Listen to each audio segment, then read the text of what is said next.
Good morning बच्चों।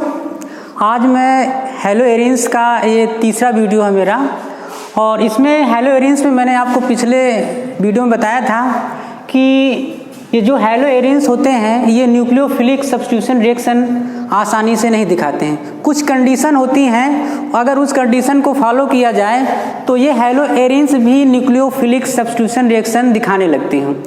तो कुछ कंडीशन है कि जैसे हमें यहाँ पर हम ले रहे हैं हेलो एरिन्स में क्लोरोबेंजीन, ये एक हेलो एरिन है। यहाँ पर अल्टरनेट डबल बॉन्ड और सिंगल बॉन्ड होते हैं। यहाँ पर क्लोरीन है, क्लोरोबेंजीन है। और इसमें अगर हम यहाँ पर कोई स्ट्रॉन्ग बेस लेते हैं, मान लिया NaOH, तो यहाँ से हमें ये न्यूक्लियोफाइल मिलता है और हम चाहते हैं कि ये जो है यहाँ पर क्लोरीन को हटाकर इसके स्थान पर आ जाए। तो ये रिएक्शन जो है नॉर्मल कंडीशन पर पॉसिबल नहीं है। इसके लिए हम दो तरीके से रिएक्शन को करवा सकते हैं, एक तो टेम्परेचर को बढ़ाकर या प्रेशर को बढ़ाकर, और दूसरा प्रकार है कि हम जो है यहाँ पर कोई इलेक्ट्रॉन विथड्रॉइंग ग्रुप अगर आर्थो पैरा पोजीशन पर जोड़ दें तो ये रिएक्शन आसानी से न्यूक्लियोफिलिक सब्स्टिट्यूशन रिएक्शन दिखाती है। तो यदि हम यहाँ पर स्ट्रॉन्ग बेस ले रहे हैं NaOH और यहाँ पर टेम्परेचर जो है लगभग 623 केल्विन लेते हैं और प्रेशर लगभग 300 ATM, ठीक, यानी ये हाई टेम्परेचर और प्रेशर पर रिएक्शन पॉसिबल है। तो यहाँ पर ये क्लोरीन के एटम को हटाकर यहाँ पर OH समूह आ जाता है और ये इस तरह यहाँ पर फिनॉल का फॉर्मेशन होता है, ठीक, साथ में क्लोरीन बाहर निकल जाता है। तो ये रिएक्शन पॉसिबल है जब हम टेम्परेचर को बहुत अधिक लेते हैं, प्रेशर को बहुत अधिक लेते हैं, ठीक। और यदि यहाँ पर आर्थो और पैरा पोजीशन पर कोई इलेक्ट्रॉन विथड्रॉइंग ग्रुप जुड़ा होता है, यानी इलेक्ट्रॉन को खींचने वाला समूह, तो ये रिएक्शन जो है नॉर्मल टेम्परेचर और प्रेशर पर भी पॉसिबल है। अब देखिए इलेक्ट्रॉन विथड्रॉइंग ग्रुप कौन कौन से हैं, जैसे ये हैं CHO, NO2, ठीक है, साइनाइड, ये SO3H, ये सभी ऐसे ग्रुप हैं जो बेंजीन रिंग से इलेक्ट्रॉनों को अपनी तरफ खींचते हैं। अगर इनमें से मैं नाइट्रो समूह को लूं और इसको मैं यहाँ पर आर्थो और पैरा पोजीशन पर जोड़ दूं तो ये रिएक्शन जो है, जो अभी तक हाई टेम्परेचर और प्रेशर पर हो रही थी, अब एकदम नॉर्मल टेम्परेचर और प्रेशर पर होती हैं, ठीक। तो देखते हैं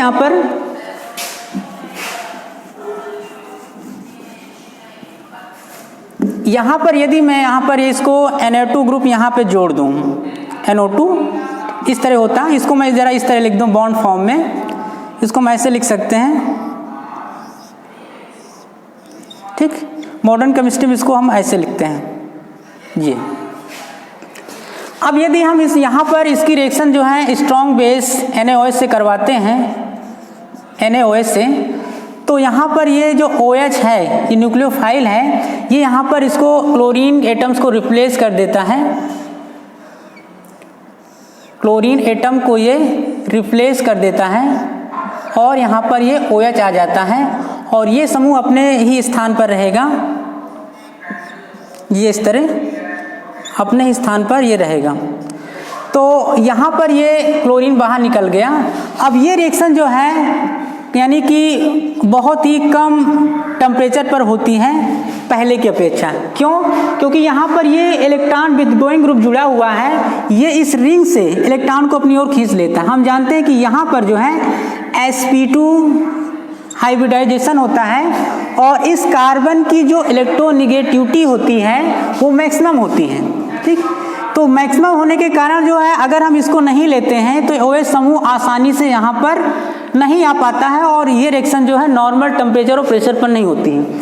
लेकिन अगर यहाँ पर NO2 समूह जोड़ देते हैं तो ये क्या करता है कि यहाँ से इलेक्ट्रॉनों को खींच लेता है। तो यहाँ पर क्या होता है, ये प्लस चार्ज बढ़ जाता है। प्लस चार्ज बढ़ जाता है तो ये जो न्यूक्लियोफाइल है ये आसानी से यहाँ पर इसको रिप्लेस करके उसके स्थान पर आ जाता है, ठीक। तो ये होता है, ये हो गया। अगर हम जो है यहाँ पर NO2 समूह को आर्थो और पैरा दोनों पोजीशन पर जोड़ दें, मान लें हम जो है यहाँ पर भी जोड़ दें NO2 और यहाँ पर भी जोड़ दें, तो ये रिएक्शन जो है पहले की अपेक्षा और कम टेम्परेचर पर होगी, ठीक। और यहाँ पर ये इस तरह कंपाउंड बन जाएगा, यहाँ पर OH आ जाएगा और ये जो NO2 समूह अपने स्थान पर रहेंगे NO2 और यहाँ पर NO2। अब इसका नाम क्या हो जाएगा 1 2 3 4 2,4 डाई नाइट्रोफिनॉल, ठीक। और यदि हम यहाँ पर भी एक नाइट्रो समूह जोड़ दें तो ये रिएक्शन बिल्कुल ही नॉर्मल टेम्परेचर पर हो जाएगी, यानी सिर्फ वार्म करने से ये रिएक्शन हो जाएगी। यहाँ पे देखते हैं, हम लिख रहे हैं दूसरा, अगर इस नाइट्रो समूह को हम जो है आर्थो और पैरा सभी पोजीशन पर जोड़ देते हैं, यहाँ पर ये क्लोरीन यहाँ से जुड़ा था और यहाँ पर NO2 जोड़ दें, ठीक। ये इलेक्ट्रॉन विथड्रॉइंग ग्रुप है और इसकी रिएक्शन जो है NaOH से करवाते हैं तो यहाँ पर जो न्यूक्लियोफाइल होता है ये आसानी से इसको रिप्लेस करके उसके क्लोरीन के स्थान पर ये आ जाता है। इस तरह यहाँ पर OH आ जाएगा और ये NO2 समूह अपने स्थान पर रहेंगे, ठीक। इसका नाम है 2,4,6 ट्राई नाइट्रोफिनॉल। इसका नाम है 2,4,6 ट्राई नाइट्रोफिनॉल और ये रिएक्शन सिर्फ वार्म करने से ही हो जाएगी, ठीक। यानी कि अगर आर्थो और पैरा पोजीशन पर कोई इलेक्ट्रॉन विथड्रॉइंग ग्रुप जुड़ा हुआ है तो न्यूक्लियोफिलिक रिएक्शन हैलोएरिन्स में नॉर्मल टेम्परेचर और प्रेशर पर पॉसिबल है। अब ऐसा क्यों होता है, इसको एक्सप्लेन करने के लिए हम जो है इसका रिजोनेटिंग स्ट्रक्चर बनाएंगे, यानी यहाँ पर रिजोनेंस के द्वारा हम बता सकते हैं कि आखिर क्यों ये आर्थो और पैरा पोजीशन पर जोड़ने से क्यों नॉर्मल टेम्परेचर और प्रेशर पर हो जाती है। अगर इस NO2 समूह को यहाँ पर जोड़ते हैं तो इसका कोई प्रभाव नहीं पड़ता और ये अधिक टेम्परेचर पर ही होगी। अब आर्थो पैरा पर ये क्यों पॉसिबल है, ये जानने के लिए हम इसका यहाँ पर रिजोनेटिंग स्ट्रक्चर बनाएंगे। देखिए इसका ये हो गया, इसको स्क्रीनशॉट ले सकते हैं इसका। हाँ देखिए यहाँ पर ये क्लोरोबेंजीन है। मान लें यहाँ पर हम जो है इस तरह यहाँ पर NO2 समूह जोड़ देते हैं और अब इसमें होता क्या है कि इस क्लोरीन के बाहरी कोश में कितने इलेक्ट्रॉन होते हैं, 7 होते हैं। यहाँ पर एक बॉन्ड बना लिया तो अब इसके पास कितने इलेक्ट्रॉन बचे, 6। अब यहाँ पर डबल बॉन्ड है और यहाँ पर सिंगल बॉन्ड है, यहाँ पर लोन पेयर इलेक्ट्रॉन है तो यहाँ पर रिजोनेंस शो होगा और इसकी इलेक्ट्रोनेगेटिविटी ज़्यादा है तो ये इलेक्ट्रॉन जो है यहाँ पर आएगा, ठीक। और यहाँ पर पार्शियल बॉन्ड का फॉर्मेशन होगा तो ये वाला बॉन्ड क्या हो जाएगा, ब्रेक हो जाएगा। तो आगे यहाँ पर इसका इस तरह का स्ट्रक्चर बनेगा, ठीक। अब देखिए यहाँ पर ये इलेक्ट्रॉन आ गया तो यहाँ पर क्या हो जाएगा, डबल बॉन्ड बन जाएगा और इसके जो 6 इलेक्ट्रॉन थे अब कितने बचे यहाँ पर, 4, ठीक। और यहाँ पर ये प्लस चार्ज आ जाएगा। ये वाले बॉन्ड तो अपने स्थान पर ही रहेंगे और यहाँ पर ये माइनस चार्ज यहाँ पे आ जाएगा और ये इसको हम जरा बॉन्ड फॉर्म में लिख देते हैं इस तरह, माइनस और ये प्लस, ठीक। ये हो गया। अब होता क्या है कि ये वाला इलेक्ट्रॉन यहाँ पे आता है और ये यहाँ पर, तो अगला जो रिजोनेंस का स्ट्रक्चर बनेगा वो कुछ इस प्रकार का बनेगा। इसको मैं ऐसे यहाँ पर दिखा सकते हैं। ये वाला बॉन्ड तो वैसे ही रहेगा, डबल बॉन्ड Cl, 4 इलेक्ट्रॉन है यहाँ पर प्लस चार्ज है। अब देखिए ये यहाँ पे आ गया तो डबल बॉन्ड क्या है, यहाँ पे बन जाएगा और ये माइनस चार्ज यहाँ पे आ जाएगा और ये यहाँ पर ये जैसे था वैसे कर देंगे, यहाँ पर माइनस और ये प्लस, ठीक। अब हम देख रहे हैं कि यहाँ पर ये माइनस आ गया और यहाँ पर प्लस है, इसको इलेक्ट्रॉनों की आवश्यकता है तो ये क्या करेगा, नाइट्रोजन इस इलेक्ट्रॉन को अपनी तरफ खींच लेगा तो इलेक्ट्रॉन की यहाँ पे क्या हो जाएगी, इलेक्ट्रॉन यहाँ पे यूज हो गया। अब अगले स्ट्रक्चर में क्या होगा कि ये इलेक्ट्रॉन यहाँ पे आएगा और ये इलेक्ट्रॉन इधर आ जाएगा तो इसका स्ट्रक्चर इस तरह बन जाएगा। क्लोरीन एटम्स को हम ऐसे जो है शो करेंगे, यहाँ पर पहले जितने 4 थे उतने यहाँ पर कर देते हैं।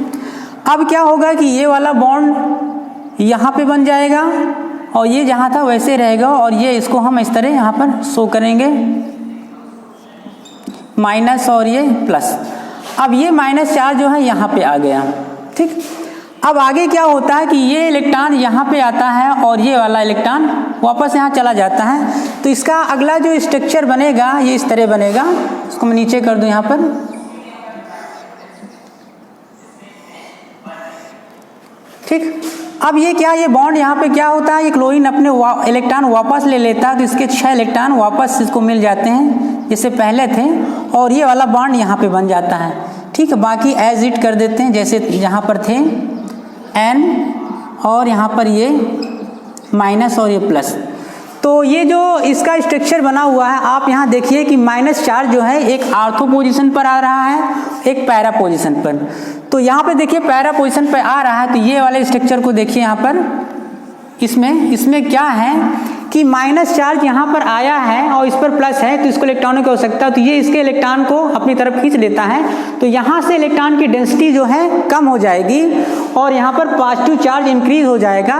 तो जो न्यूक्लियोफाइल है वो बहुत ही आसान तरीके से इस क्लोरीन एटम को रिप्लेस करके उसके स्थान पर आ जाता है। कहने का मतलब कि ये जो न्यूक्लियोफिलिक रिएक्शन है, अगर आर्थो और पैरा पोजीशन पर NO2 समूह जुड़ा हुआ है तो ये रिएक्शन जो बहुत ही आसानी से हो जाती है। इसी तरह हमने इसको यहाँ पे दिखाया है, इसी तरह का स्ट्रक्चर हम यहाँ पर भी दिखा सकते हैं। अगर हम यहाँ पर जोड़ते हैं आर्थो पोजीशन पर तो भी हम यहाँ पर ऐसे स्ट्रक्चर दिखा सकते हैं। आप देखिए यहाँ पे माइनस चार्ज यहाँ पे आ रहा है और यहाँ पर यानी आर्थो और पैरा पर। तो यही एक रीज़न है जिस कारण जो है इलेक्ट्रॉन विथड्रॉइंग ग्रुप जोड़ने पर ये हैलो एरिन्स की जो न्यूक्लियोफिलिक रिएक्शन है बहुत ही नॉर्मल टेम्परेचर और प्रेशर पर पॉसिबल हो जाती है, ठीक। इसका आप स्क्रीनशॉट ले सकते हैं, इसके रिजोनेंस स्ट्रक्चर है इसके। अब देखिए अगला, अब मैं आपको यहाँ पे कुछ एग्जाम्पल बताऊंगा जो कि न्यूक्लियोफिलिक सब्स्टिट्यूशन रिएक्शंस के हैं। जैसे यहाँ पर ये है, मैं ले रहा हूँ यहाँ पर एग्जाम्पल, जैसे हाँ, replacement of halogen by NH2 group, यानी कि हैलो एरिन्स में जो हैलोजन परमाणु है उसको हम NH2 समूह द्वारा रिप्लेस करेंगे। उसका रिएक्शन यहाँ पे देखिए, जैसे यहाँ पे ले रहे हैं हम C6H5Cl, ये क्या है, क्लोरोबेंजीन। अब इसकी रिएक्शन हम करवाएंगे अमोनिया से, ये अमोनिया का फार्मूला है। इसके 2 मॉलिक्यूल्स लेंगे, इसके भी 2 मॉलिक्यूल्स लेंगे, और ये जो है रिएक्शन जो है क्यूप्रस ऑक्साइड की प्रेजेंट में होगी। तो यहाँ पे क्या होता है कि यहाँ पे 2 मॉलिक्यूल्स जो है एनिलीन के बनते हैं, C6H5NH2, और साथ में क्या बन जाते हैं, 2HCl, ठीक। ये एक न्यूक्लियोफिलिक सब्स्टिट्यूशन रिएक्शन का एग्जांपल है। ये रिएक्शन होती कैसे, इसको हम दूसरे प्रकार से भी लिख सकते हैं इस तरह, C6 अथवा करके H5Cl 2 molecules plus 2NH3 cuprous oxide CuO2। तो यहाँ पे क्या बनता है, 2 मॉलिक्यूल बनेंगे C6H5NH2 के, साथ में बनेगा Cu2Cl2 प्लस H2O। मैंने बताया कि ये जो बन रहा है इसको बोलते हैं एनिलीन। क्या बोलते हैं इसको, एनिलीन। तो ये जो रिएक्शन लिखी हुई है ये एक न्यूक्लियोफिलिक सब्स्टिट्यूशन रिएक्शन है, जिसमें हमने क्लोरोबेंजीन के द्वारा यहाँ पर एनिलीन बनाया है, और यहाँ पर ये जो हैलोजन था ये NH2 समूह द्वारा रिप्लेस हो गया। अब एक एग्जांपल और बताते हैं आपको कि रिप्लेसमेंट ऑफ हैलोजन, एक एग्जांपल और देखते हैं, C6H5Cl, मान लिया क्लोरोबेंजीन है। अब इसकी रिएक्शन जो हम करवाते हैं KNH2 से, और ये रिएक्शन जो है द्रव NH3 की प्रेजेंट में पॉसिबल है। तो यहाँ पर भी एक मॉलिक्यूल जो है C6H5NH2 यानी एनिलीन का बनता है, साथ में पोटेशियम क्लोरीन से अपक्रिया करके KCl के रूप में बाहर निकल जाता है। तो ये भी एक न्यूक्लियोफिलिक सब्स्टिट्यूशन रिएक्शन का एग्जाम्पल है। तो अब देखिए इतना 2 एग्जाम्पल हो गए। अगला एग्जाम्पल देखिए, replacement of halogen atoms bye cyanide group. Cyanide group का देखिए एग्जांपल, मान लें यहाँ पर हम ले रहे हैं C6H5Cl, क्लोरोबेंजीन है। अब इसकी रिएक्शन हम करवाएंगे Cu2Cn2, इस कंपाउंड से रिएक्शन करवाते हैं और ये रिएक्शन जो है पिरीडिन की प्रेजेंस में होगी। पिरीडिन का जो फार्मूला होता है C5H5N। तो इसमें क्या होता है कि यहाँ की हैलोजन जो है बाहर हो जाती है और यहाँ पर साइनाइड समूह जुड़ जाता है, यानी कि C6H5Cl, ठीक, और साथ में बन जाएगा Cu2Cl2। इसका क्या नाम है? Phenyl cyanide. इस कंपाउंड का नाम है फेनिल साइनाइड। तो ये भी एक एग्जाम्पल है न्यूक्लियोफिलिक सब्स्टिट्यूशन रिएक्शन का, जिसमें साइनाइड समूह द्वारा इस क्लोरीन को हटा दिया जाता है और यहाँ पर फेनिल साइनाइड बनता है, ठीक। और देखिए एग्जाम्पल और है कि हम जो है रिप्लेसमेंट करते हैं हैलोजन का सोडियम मेथॉक्साइड में। देखिए यहाँ पर अगला एग्जाम्पल है, मान लिया हम क्लोरोबेंजीन की रिएक्शन करवा रहे हैं सोडियम मेथॉक्साइड से, NaOCH3, इसको बोलते हैं सोडियम मेथॉक्साइड, ठीक। अब ये रिएक्शन क्या होती है कि ये जो है किसी सॉल्ट की प्रेजेंस में होती है। मान लिया हम यहाँ लेते हैं कॉपर साल्ट, कॉपर साल्ट की प्रेजेंस में, तो यहाँ पे क्या होता है कि ये सोडियम इस क्लोरीन से रिएक्शन करके NaCl के रूप में बाहर हो जाता है और यहाँ पे बनता है C6H5OCH3 प्लस NaCl। अब देखिए ये जो कंपाउंड बना हुआ है ये एक एरोमेटिक ईथर है जिसका नाम है एनिसोल। क्या नाम है? एनिसोल, ठीक। ये एक एरोमेटिक ईथर होता है। इस तरह मैंने जो रिएक्शन लिखी हुई है सभी क्या है? न्यूक्लियोफिलिक सब्स्टिट्यूशन रिएक्शंस हैं और भी बहुत सारे एग्जांपल हैं। देखिए यहाँ पर तो मैंने आपको बताया कि हैलोएरिन्स की जो है न्यूक्लियोफिलिक रिएक्शंस कैसे होती हैं। अब यहाँ पर मैं कुछ एग्जांपल लूँगा कि हैलोएरिन्स की ऐसी रिएक्शन जो कि ना तो इलेक्ट्रोफिलिक हैं और ना ही न्यूक्लियोफिलिक हैं, ठीक। तो इसको मैं अदर रिएक्शंस के अंतर्गत रखता हूं, यानी कि other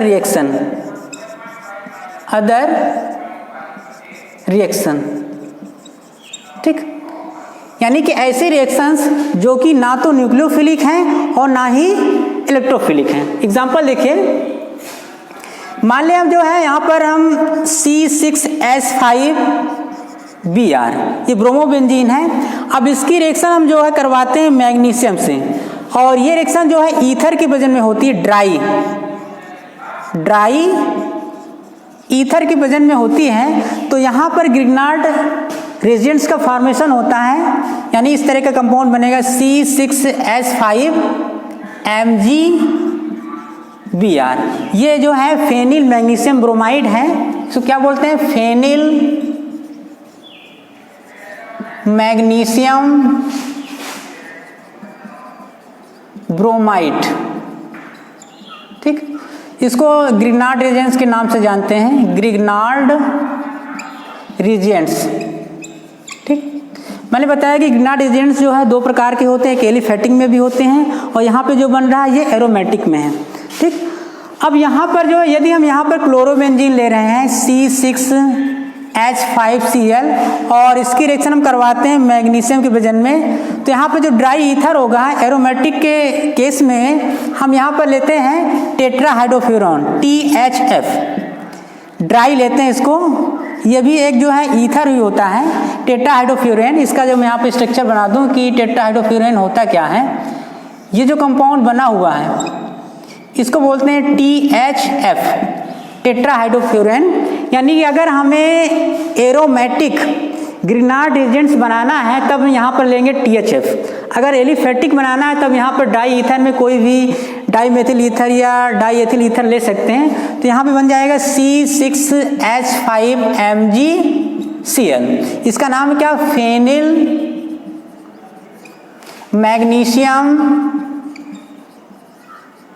phenyl magnesium chloride, phenyl magnesium chloride, ये भी एक ग्रिग्नार्ड रिएजेंट्स है, ग्रिग्नार्ड रिएजेंट्स।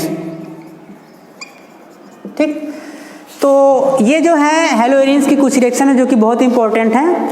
अब यदि जो है यहाँ पर हम एक रिएक्शन और लिख दें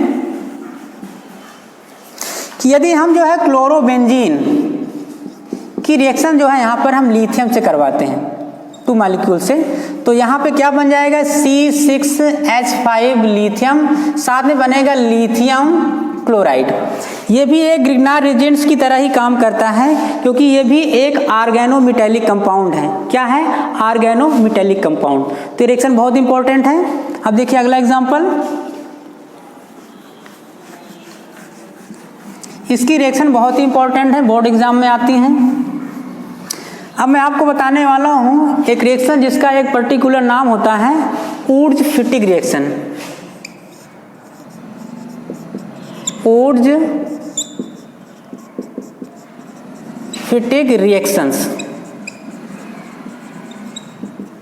इसमें होता क्या है कि इसमें हम एक एल्किल हैलाइड लेते हैं और एक एरोमेटिक हाइड्राइड। तो ये रिएक्शन जो है सोडियम की प्रेजेंट में होती है, यानी सोडियम के साथ, और ईथर की प्रेजेंट में होती है। तो यहाँ पे मान लिया हम ले रहे हैं C6H5Cl। अब इसकी रिएक्शन हम करवाते हैं एक सोडियम मॉलिक्यूल से, साथ में एक और सोडियम लेंगे, और यहाँ पे हमने एरोमेटिक वाला लिया है। अब यहाँ पर एक हम ले लेंगे एल्किल हाइलाइड। मान लिया हम ले रहे हैं यहाँ पर मेथिल क्लोराइड CH3Cl, इसको मैंने इस तरह लिख दिया है। अब ये रिएक्शन जो है ड्राई ईथर की प्रेजेंट में होगी, ड्राई ईथर की प्रेजेंट में होगी। तो यहाँ से ये भाग इतना बाहर निकल जाएगा, एक मॉलिक्यूल, और एक मॉलिक्यूल यहाँ से निकल जाएगा। शेष जो ये दोनों जुड़ जाएंगे तो यहाँ पे बनेगा C6H5CH3, और यहाँ पे देखिए एक NaCl यहाँ से निकल रहा है, एक NaCl यहाँ से निकल रहा है। तो कितने NaCl निकल रहे हैं यहाँ पर? 2 NaCl। ठीक, ये जो कंपाउंड बना हुआ है इसका नाम है टॉलुइन, इसको बोलते हैं टॉलुइन। ठीक, या मेथिल फेनिल बोलते हैं, इसको टॉलुइन बोलते हैं, बहुत इंपॉर्टेंट है। तो इस रिएक्शन का नाम है उर्ज-फिटिक रिएक्शन। और हेलो एल्केन मैंने बताया था कि अगर यहाँ पर जो है एल्किल हैलाइड के दो मॉलिक्यूल लेते हैं तब उसको बोलते हैं ऊर्ज अपक्रिया। अगर यहाँ पर एक एरोमेटिक है और एक एलिफेटिक है तब इसका नाम है उर्ज-फिटिक रिएक्शन। एक रिएक्शन और होती है नेमिंग वाली, फिटिक रिएक्शन, फिटिक रिएक्शंस। इसमें क्या है, वही चीज़ है, बस यहाँ पे क्या करना है, थोड़ा सा चेंजमेंट करना है कि यहाँ पर हमें एलिफेटिक जो हैलाइड लिया इसके स्थान पर एरोमेटिक ही लेंगे, यानी कि दोनों जो है सेम रहेंगे, C6H5 2 Na। अब इसकी रिएक्शन हम एक मॉलिक्यूल्स और से करवा देते हैं उससे, क्लोरोबेंजीन से। तो यहाँ बन जाएगा C6H5, और रिएक्शन भी जो है ड्राई ईथर की प्रेजेंट में ही होगी, ड्राई ईथर की प्रेजेंट में। तो यहाँ से जो देखिए ये भाग बाहर निकल जाएगा, यानी कि 2 NaCl, और ये फेनिल यहाँ, ये फेनिल यहाँ पर, दोनों जुड़कर यहाँ पे बना लेंगे डाईफेनिल C6H5, साथ में बनेगा 2 NaCl। ठीक, इसको बोलते हैं डाईफेनिल, डाईफेनिल। इस रिएक्शन का नाम है फिटिक अपक्रिया, और ऊपर वाले का नाम है उर्ज-फिटिक अपक्रिया। इसमें से हमने क्या लिया है, एल्किल हैलाइड, और यहाँ पर हमने दोनों ही एरिल हैलाइड लिया है। दोनों रिएक्शन को याद रखना पड़ेगा, बहुत इंपॉर्टेंट है। अगला देखिए, एक बहुत ही इंपॉर्टेंट रिएक्शन जिसका नाम है उल्मान रिएक्शन। क्या बोलते हैं इसको? उल्मान रिएक्शन। उल्मान रिएक्शंस। इसमें क्या होता है कि आयोडोबेंजीन या ब्रोमोबेंजीन को हम किसी बंद नली में कॉपर या सिल्वर के साथ गर्म करते हैं तो इसमें एरोमेटिक यानी 2 फेनिल समूह जुड़कर कंपाउंड बनाते हैं, और उसका नाम होता है उल्मान रिएक्शन, क्योंकि इसको सबसे पहले उल्मान ने ज्ञात किया था। देखिए यहाँ पे क्या होता है कि C6H5I ये आयोडोबेंजीन है। अब इसकी रिएक्शन हम यहाँ पे करवाते हैं कॉपर से। यहाँ पे 2 मॉलिक्यूल्स लेते हैं, इसको भी 2 कर देते हैं, इसको हम हीट करते हैं यहाँ पर। तो क्या होता है कि C6H5 यानी डाईफेनिल बनता है, और साथ में बनता है Cu2 I2। ठीक, इस रिएक्शन का नाम है उल्मान रिएक्शन, या अब यहाँ पे इसके स्थान पर हम ले सकते हैं ब्रोमोबेंजीन, यानी कि C6H5Br, इसके 2 मॉलिक्यूल्स लेंगे। यहाँ पर कॉपर के 2 एटम्स ले लिया हमने, इसको हीट किया, ये जो सिंबल बना हुआ है हीट करने का है, तो यहाँ पर क्या बन जाएगा, वही बनेगा डाइफेनिल C6H5, साथ में बन जाएगा Cu2Br2। तो दोनों ही कंपाउंड क्या होते हैं, डाइफेनिल।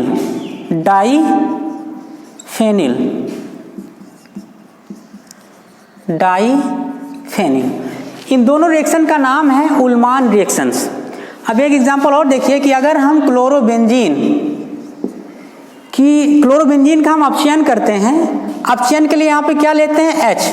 ठीक, तो यहाँ पर कोई अपचायक होता है, मान लें यहाँ पे लेते हैं हम ये सोडियम और एल्युमिनियम का मिश्र धातु, तो यहाँ पे इसके 2 एटम्स है हाइड्रोजन के, तो एक बना लेगा HCl और एक इसके साथ जुड़कर क्या बना लेगा, बेंजीन, C6H6, साथ में बन जाएगा HCl। तो यहाँ पे देखिए क्लोरोबेंजीन से हमने यहाँ पर बेंजीन बना दिया। ये तीनों रिएक्शन बहुत ही इंपॉर्टेंट हैं। अब देखिए नेक्स्ट अगला एग्जांपल, हम क्लोरोबेंजीन की रिएक्शन करवाते हैं क्लोरल से, यानी कि क्लोरल का जो सूत्र होता है, यहाँ लिख दें,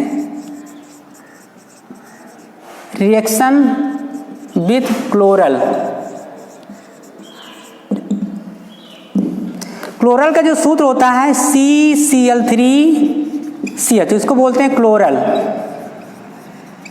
ठीक, अब इसकी रिएक्शन हम जो है यहाँ पर क्लोरोबेंजीन से करवाते हैं, तो क्लोरोबेंजीन के हमें यहाँ पर 2 मॉलिक्यूल्स लेना पड़ेगा, इसको हम ऐसे यहाँ पे लिख दें, और रिएक्शन जो शांत H2SO4 की वजन में होती है, यानी कि यहाँ पर हमने ये क्लोरोबेंजीन लिया, यहाँ पर Cl जोड़ दें, 2 मॉलिक्यूल्स लेंगे, एक हम इसको ऐसे लिख दें क्लोरोबेंजीन। तो हम जानते हैं यहाँ पर हाइड्रोजन होता है, और ये रिएक्शन जो है कंसंट्रेट H2SO4 की वजन में होती है, तो यहाँ पर DDT का फॉर्मेशन होता है क्या कि यहाँ से ये जो है बाहर निकल जाते हैं, यानी एक H2O का अणु बाहर निकल जाता है, और यहाँ पे बनता है DDT, CCl3CH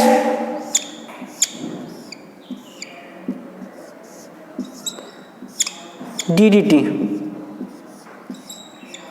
Cl और ये यहाँ पे इस तरह जुड़ जाता है, और साथ में ये H2O। तो ये जो कंपाउंड बना हुआ है इसको बोलते हैं DDT। क्या बोलते हैं, DDT। इसका जो पूरा नाम है, ये कंपाउंड जो है एक इंसेक्टिसाइडस है, डाइफेनिल ट्राइक्लोरोएथेन। पूरा नाम यहाँ पे लिख देते हैं,